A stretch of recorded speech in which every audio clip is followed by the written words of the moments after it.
Ano kaya ang aming natagpuan dito sa Dalampasigan? Kung ano ito, sabay-sabay nating alamin.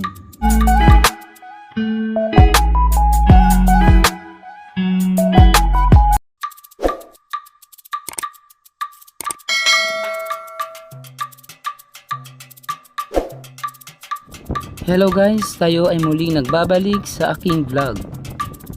Sa videong ito ay aalamin natin kung anong uri ng bagay ang napadpad sa Dalampasigan. Ayun na nga guys, pagkatapos ng aking klase sa hapon, ako ay madalas pumupunta sa lugar na ito upang magpasignal. Dahil sa isla ay mahirap ang signal, kung kaya kinakailangan mong maghanap ng signal na malakas ng internet. So sa pwesto kong ito, dito lang po ang medyo malakas at pwede kang mag-send ng mga reports via internet. Pagkatapos ko mag-submit ng aking mga reports or mag-internet, ay naisipan ko maglakad-lakad sa baybay upang maghanap ng shells. Habang patuloy ako sa paglalakad-lakad ay napansin ko ang damong dagat na to na kulay brown na yung kanyang ibabaw na bahagi. Samantalang yung nasa ilalim ay kulay green. So hinalong-halongkay ko yan upang makita ko talaga kung ano ang nangyari dito. Dahil nakikurious lang ako dahil yung mga nakarang araw ay wala naman yung ganitong sitwasyon ng mga seagrasses. So patuloy pa rin ako sa paglalakad-lakad at tinitignan ko kung gaano kalapad may ganitong kulay brown na mga damong dagat.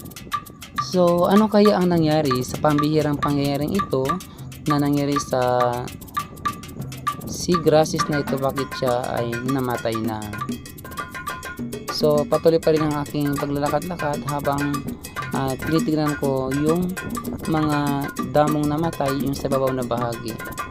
Samantala, mayroon akong naispatan dito sa bandang gilid lang, malapit lang dito sa aking kinatatayuan, na kulay itim. So alamin natin kung ano nga yung bagay na ito.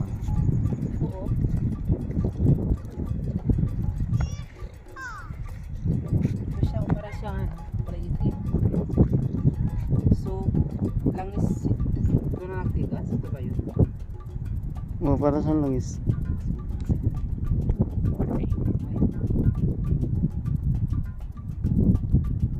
Hindi kasi siya delikado to na matanggal to dito bugs. Yan oh. Kasi to kumakain to ng isda, no? Hindi patay ang isda pa. So ang gawin natin, malalim ba to? Ano kaya? Nakuha na siro.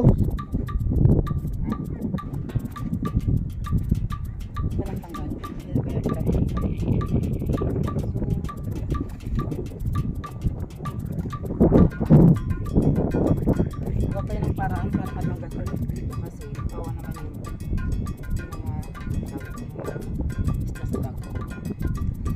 Galat isang tanggalin.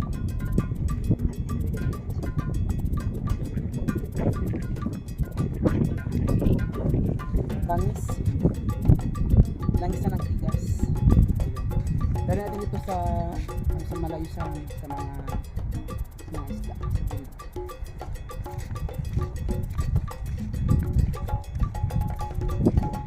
Nabot naman ang dagat pa maglalim.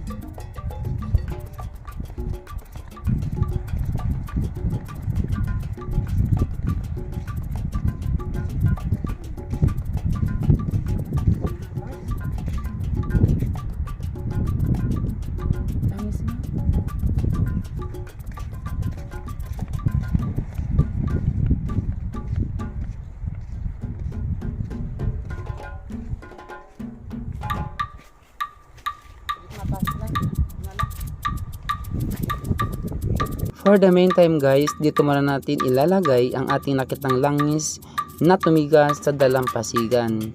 Habang ito ay hinahanapan natin ng safety lugar na kung saan ay hindi na ito makapaminsala ng mga yamang dagat natin.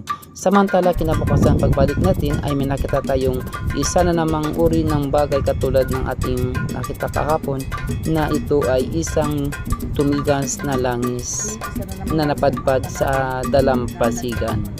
Nagpasama na ako kay Kilaw upang kunin ang ating iniwan doon na langis na tumigas at ito ay atin nang i-dispose doon sa tamang paglalagyan.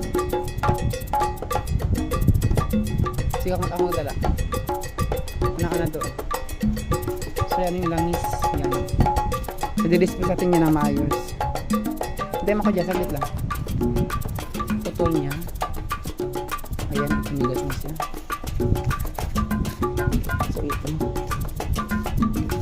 So ito langis. Diba? So ito Kilaw. So yan. Guys, ang nakikita nyo na yan ay isang langis na tumigas. Yung timbang nito ay halos sumabot siya sa 10 kilos yan. So, mabigat siya. So, yung langis kasi, kapag yan ay nainitan, yan ay tumitigas. Kaya yan, kumaga nagiging bato na siya. So, yan ay isa sa mga mapanganib sa ating kapaligiran. So, kung kayo ay may nakitang ganitong uri ng mga langis na tumigas, kailangan ninyong i-dispose ng maayos para hindi siya makapaminsala ng mga yamang dagat natin. Muli mga kaibigan, tandaan po natin na ang paggawa ng mabuti sa ating kapaligiran ay hindi nagdudulot ng masama kailanman. Diyan sa taas. Yan. Yan. Yan. Yan mayroong butas dyan na malalim. So, dito siya lalagay.